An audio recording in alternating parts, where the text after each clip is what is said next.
সালামু আলাইকুম প্রিয় দর্শক শ্রোতা ভাই বোনেরা, শুনছেন কিয়ম কোরআনিক মেসেজ ইউটিউব চ্যানেল। আশা করি আপনারা ভালো আছেন যে যেখানেই আছেন। একবার প্রশ্ন করলেন যে সজল রসুন সম্পর্কে আপনি একটু বলুন। দেখেন, আমি তার সম্পর্কে খুব একটা ভালো জানি না, তবে তার বই এবং বক্তব্যে যতটুকু জানি সে সম্পর্কে আলোচনা করা যাবে। আমি তার ব্যক্তিগত বিষয় নিয়ে আলোচনা করছি না। উনি যা প্রচার করছেন বা বই লিখছেন এ বিষয়ে আপনার অনুরোধের জবাবটা দিচ্ছি। সজল রসুন নিঃসন্দেহে ভালো বলেন, তবে তার বক্তব্য এবং তার বইতে যা লেখা আছে এগুলি যদি আপনারা পড়েন তাহলে দেখবেন তার মানে উনি চেষ্টা করছেন যে সর্বজন স্বীকৃত যেন উনি হয়। যেমন আমাদের সমাজে তিন ধরনের লোক আছে। একজন হলো কোরআন মানছেন, কোরআনের অনুসারী, কেউ আছে কোরআনের অনুসারী না, আবার কেউ কোরআনও মানছেন, হাদিসও মানছেন। এই যে তিনটা গ্রুপ, এই তিন দলের ভিতরেই উনি আছেন। উনি কিন্তু ওনার রিলিজিয়াস মাইন্ডসেট বইয়ের মধ্যে আপনারা পড়লে দেখতে পারবেন, সেখানে বলা হয়েছে যে ইহুদি, খ্রিস্টান, তারপরে সাবিন যারা আছে তারাও বেহেশতে যাবে, মানে বিশ্বাস এবং সৎ কাজের উপরে। এটা এইভাবে কিন্তু বলা হয়নি। পৃথিবীতে যত মানুষ আছে সকলেই যদি কোরআনের পথে আসে তারা জান্নাতে যাবে। তারা কোথায় জন্মগ্রহণ করেছেন, কি করেছিলেন, এসব বিষয়ে আলোচনার প্রয়োজন নেই। অর্থাৎ কোরআনের পথে আসবে, জান্নাতে যাবে। এই সৎকর্ম এবং বিশ্বাস যদি মানুষের থাকে তাহলে তো সে মুসলমান হবে, তাই না? এটা কিন্তু এইভাবে বলা হয়নি যে যারা অন্য ধর্মের মানুষ, অন্য ধর্ম পালন করছে, তারাও যদি সৎ কাজ করে, বিশ্বাস করে, তাহলে জান্নাতে যাবে। এটা এইভাবে বলা হয়নি। ভাই বোনেরা, উনি তার বক্তব্য এবং তার যে বইগুলি লেখা, এটার মধ্যে সমস্ত কিছুই সার্বজনীন। অর্থাৎ সবাই যেন তার বক্তব্য শুনে এই ধরনের একটা ভাব তার মধ্যে আছে। যেমন উনি বলছেন যারা হাদিস লিখেছেন, আপনারা যদি তার বক্তব্য শোনেন, যারা হাদিস লিখেছেন, যারা রাবি হাদিস যারা লিখেছেন, তারা তো দোষ করেন। এটা আমরা যারা মানছি তারা দোষ করছে। একটা হাদিস তো লেখা হয় মানার জন্য, নাকি? যেমন বুখারী শরীফ, মুসলিম শরীফ লিখছেন, এটা তো মানার জন্যই লিখছেন, যে মানুষ এটা মানবে, যার জন্য তো লেখা হয়েছে। ইনি এটাকে একটু মানে স্লিপ করছেন, মানে বলছেন যারা হাদিস লিখছে তাদের দোষ নেই, যারা মানছেন তাদের দোষ। এটা কি এরকম না যে একটা মানুষ বলল যে এই ভিডিওগুলি দেখবেন না, এটার মধ্যে সেক্সুয়াল কন্টেন্ট আছে, এটা বড়দের জন্য, ছোটদের জন্য না। তার মানে এই শব্দ দিয়ে বুঝাচ্ছেন আরো আকর্ষণটা বাড়ানো হচ্ছে। যাদেরকে নিষেধ করা হয়েছে যেটা দেখবেন না, তারা আরো বেশি করে দেখবে। অর্থাৎ হাদিস যারা লিখেছে তাদের দোষ নেই, যারা মানছেন তাদের দোষ। এই বিষয়টা উনি খুব স্পষ্টভাবে বুঝাচ্ছেন। অর্থাৎ সার্বজনীনভাবে তার ভিডিও যেন মানুষ দেখে, তার বক্তব্যের মধ্যে তা ফুটে ওঠে। অথচ কোরআন কিন্তু এরকম না। কোরআনে আল্লাহ সূরা তওবার 36-37 নম্বর আয়াতটা পড়বেন যে দিন সুপ্রতিষ্ঠিত, সুনির্ধারিত। সুতরাং আল্লাহ যেভাবে দিয়েছেন এভাবে পালন করতে হবে। আল্লাহ বলছেন শুধু কোরআন মানতে হবে, সুতরাং হাদিসে আপনি যাওয়ার কোনো প্রয়োজন নেই, যেতেই হবে না। তা আপনি যাবেন কেন? আমি একটা উদাহরণ দিলে বুঝতে পারবেন। নিম গাছ তো চেনেন, নিম গাছের নিচে যদি আপনি বসে থাকেন ঘন্টা 2, বাসায় ফিরলে এই নিম গাছের থেকে নিমের ফল বা পাতা যায় আপনার গায়ে পড়বে। বাসায় যাওয়ার পর ওই নিমের গন্ধ আপনার গায়ে থাকবে। আর একটা ফুল গাছের নিচে বসে থাকলে ফুলের গন্ধ আপনার গায়ে থেকে আসবে। তার মানে এটা দিয়ে বোঝানো হয়েছে যেখানে খারাপ সেখানে আপনি খারাপ হবেন, আর যেখানে ভালো সেখানে ভালো হবেন। ভাই বোনেরা, হাদিস সত্য মিথ্যায় ভরপুর, কোরআনের সাথে সাংঘর্ষিক ভরপুর। সেখানে আপনি যদি থাকেন আপনার ভিতরে খারাপ আসবেই। যেভাবে আমাদের মোল্লারা হাদিস সম্পর্কে তারা ডিগ্রি লাভ করছেন, তাদের ভিতরে হাদিসের কথা শুনবেন। মানে কোরআন যে বলছেন যে কোরআন মানতে হবে, এই বিষয়টা কিন্তু তাদের বোধগম্য হচ্ছে না, কারণ হাদিস লেখাপড়া করেছেন, তারা হাদিসের ভিতরে ছিলেন। ভাই বোনেরা, আপনারা যারা শুনবেন, সুতরাং এই হেলামি করা অর্থাৎ একটু খুব সার্বজনীনভাবে ওনার বক্তব্য শোনার বা দেখার একটা প্রবণতা তার ভিতরে আছে। ভাই বোনেরা, যেখানে আল্লাহ বলছেন যেখানে সত্য মিথ্যা সেখানে তুমি যেও না। সুতরাং এই কথা শুধু বলেনি যে মসজিদে আল্লাহ ব্যতীত অন্যের কথা হয় সেখান থেকে তুমি উঠে আসো, যতক্ষণ পর্যন্ত তারা আবার ফিরে না আসে আল্লাহর কথার দিকে। ভাই বোনেরা, এখানে সুস্পষ্ট বুঝতে পারবেন যে আল্লাহর হুকুম বিধান এবং এই কোরআনই মানতে হবে। যেমন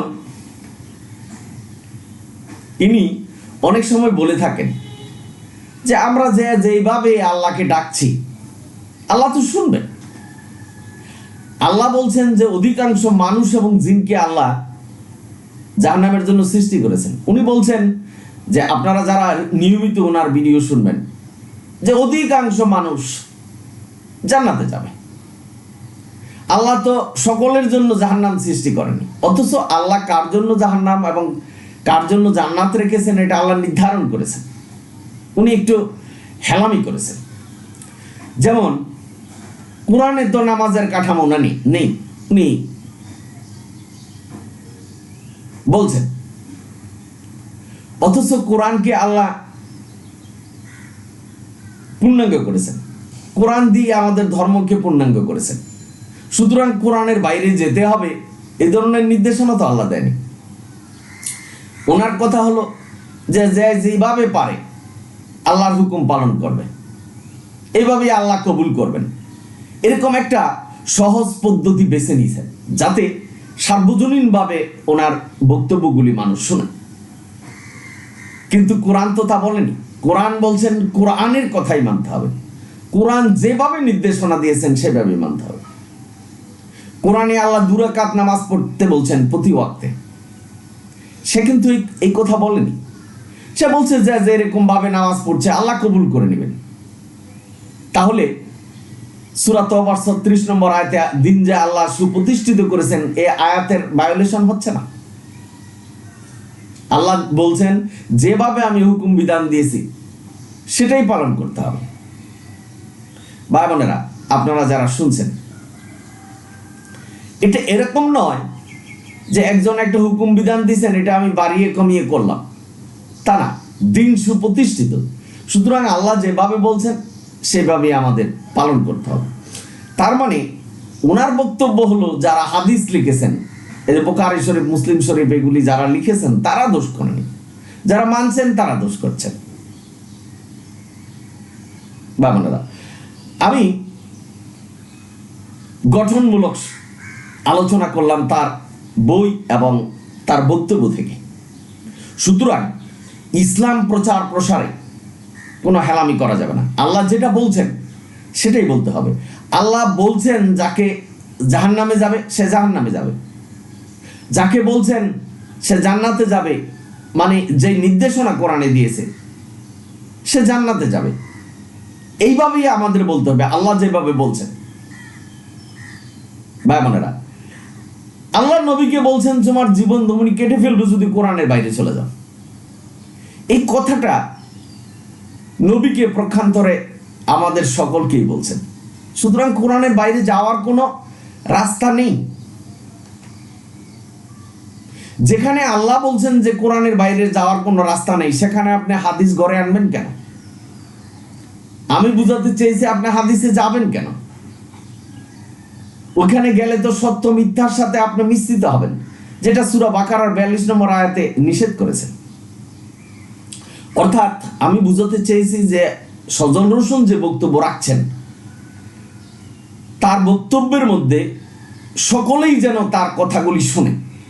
যারা কোরআন মানছেন না তারাও শুনে, যারা কোরআন মানছেন তারাও যেন শুনে, যারা হাদিস এবং কোরআন একসাথে মানছেন তারাও যেন শুনে। তার ভিতরে এবং তার বক্তব্যে এই বিষয়গুলি আছে। কোরআন কিন্তু সুস্পষ্টভাবে বলছেন যে প্রতি ওয়াক্তে 2 রাকাত নামাজ পড়তে হবে। কারণ এই পৃথিবীতে যা কিছু আল্লাহ সৃষ্টি করেছেন এবং ইবাদত সব জোড়ায় জোড়ায় একমাত্র আল্লাহই এক। আপনারা যারা শুনছেন, সুতরাং এটার উপরে উনি জোর দিচ্ছেন না। উনি কিন্তু জোর দিচ্ছেন যে যেভাবে যে এই নামাজ পড়ছেন এটা আল্লাহ কবুল করে নেবেন। কেন? আল্লাহ তো দিন সুপ্রতিষ্ঠা করেছেন, এটা কিভাবে নেবেন? তাহলে নির্দেশনা কেন দিল? তাহলে তো আল্লাহ কোরআনে নির্দেশনাই দিতেন যে তোমরা সৎকর্মগুলি করো, যে পারা করো, এটাই আমি গ্রহণ করে নিব। আল্লাহ কি এই কথা কোরআনে কোথাও বলছেন? বলেনি। ভাই বোনেরা, সুতরাং এই ইসলাম প্রচারের ক্ষেত্রে কোরআন যেটা বলেছেন সেটাই বলতে হবে। যেখানে কঠিন করেছেন সেখানে কঠিন করতে হবে, যেখানে সহজ করেছেন আল্লাহ সেখানে সহজ করতে হবে। আল্লাহ বলছেন যে চিরস্থায়ীভাবে জাহান্নামে জ্বলতে হবে। সেখানে যদি আপনি বা কেউ বলে যে না জাহান্নাম থেকে ফিরে আসবে, তাহলে এটা কোরআনের সাথে মিথ্যা বলা হলো না? কোরআনের আয়াতের ভায়োলেশন করা হলো না? আল্লাহর হুকুমের ভায়োলেশন করা হলো না?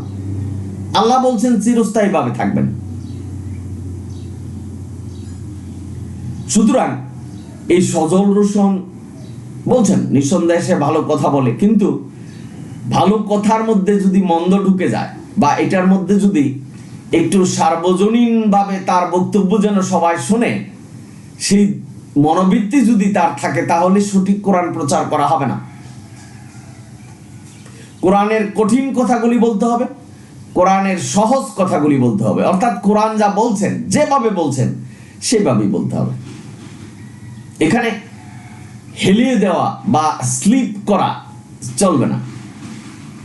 কারণ আল্লাহ কোরআনে সুস্পষ্টভাবে বলছেন কোরআনের সত্য কথা যারা গোপন করে তারা জাহান্নামী।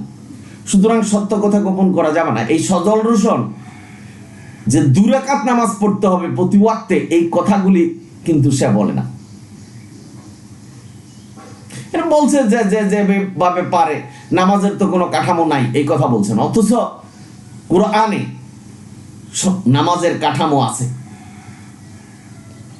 কোরআনে সালাতের বাস্তব রূপ আমি যে ভিডিও দিয়েছি সেটা একটু দেখবেন, বিস্তারিত জানতে পারবেন। সুতরাং এই হেলামি করা চলবে না।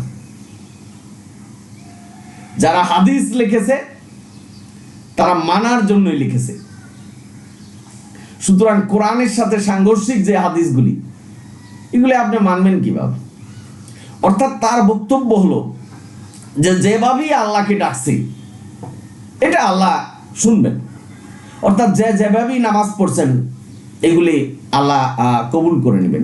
এইরকম একটা হেলামির অর্থাৎ গা ঢেলে দেওয়ার মতো কিছু বিষয় উনি আলোচনা করেন। সুতরাং ভাই বোনেরা, কোরআনের যে কাঠামো এটা আল্লাহ সঠিক করে দিয়েছেন। আপনি আল্লাহর কথা বলবেন, কে মানবে কে মানবে না সেটা আপনার বিষয় না। আপনাকে কে মন্দ বলবেন কে খারাপ বলবেন সেটা আপনার বিষয় না। সার্বজনীনভাবে আপনার বক্তব্য শুনতে হবে সেটাও বিষয় না। আমি কোরআনের কথা বলছি, যারা আহলে হাদিস তারা তো আমার উপরে খেপবে, এটাই স্বাভাবিক, তাই না? আপনি একটা বিচারে গেলেন, আসামির পক্ষ নিলেন বা বাদীর পক্ষ নিলেন, যেই পক্ষ নেই, আপনি যদি বাদীর পক্ষ নেন, আসামি আপনার উপর খেপবে। সুতরাং আল্লাহর উপরে অনেক মানুষ খেপা, যার জন্যই কোরআন থেকে দূরে চলে গেছেন। আজকে নাস্তিকরা কোরআনের বিরুদ্ধে কথা বলছেন, আল্লাহর বিরুদ্ধে কথা বলছেন, নবীর বিরুদ্ধে কথা বলছেন, বলেননি? এতে করে আল্লাহর কি কোন আসে যায়? তাদেরকেও আল্লাহ বাঁচিয়ে রেখেছেন, কিন্তু ধরবে নাটাই আল্লাহর হাতে টেনে নিয়ে তার কাছে নিয়েই যাবেন, বিচার একদিন হবেই। সুতরাং ভাই বোনেরা, সজল রোশন যেই কথাগুলি বলছেন, এটা অনেকটা ঢিলে ঢালা। অর্থাৎ উনি বুঝাতে চেয়েছেন যে যেইভাবে আবাদত করুক আল্লাহ এটাকে কবুল করে নেবেন না। এটা সম্পূর্ণ মিথ্যে, বানোয়াট, এবং এই কথা যারা বিশ্বাস করবেন পথভ্রষ্ট হবেন। আল্লাহ কোরআন নির্দিষ্ট করেছেন, দিন সুপ্রতিষ্ঠিত করেছেন, আল্লাহ যেভাবে হুকুম বিধান দিয়েছেন সেভাবে আমাদের পালন করতে হবে। আশা করি আপনারা বুঝতে পেরেছেন যে সজল রোশন একটু স্লিপ করছেন সব বিষয়। কোরআন এরকম না, কোরআন যা বলছেন সেটাই মানতে হবে, অ্যাজ লাইক মিলিটারি কমান্ড। অর্থাৎ আল্লাহ কমান্ড করেছেন, সেই কমান্ড অনুসরণ করতে হবে। That's it. আশা করি বুঝতে পেরেছেন। আপনারা সকলেই ভালো থাকুন, সুন্দর থাকুন এবং কোরআনের পথে থাকুন। যদি ভালো লাগে সাবস্ক্রাইব এবং শেয়ার করবেন। আলহামদুলিল্লাহ রাব্বিল আলামিন। সালামুন আলাইকুম।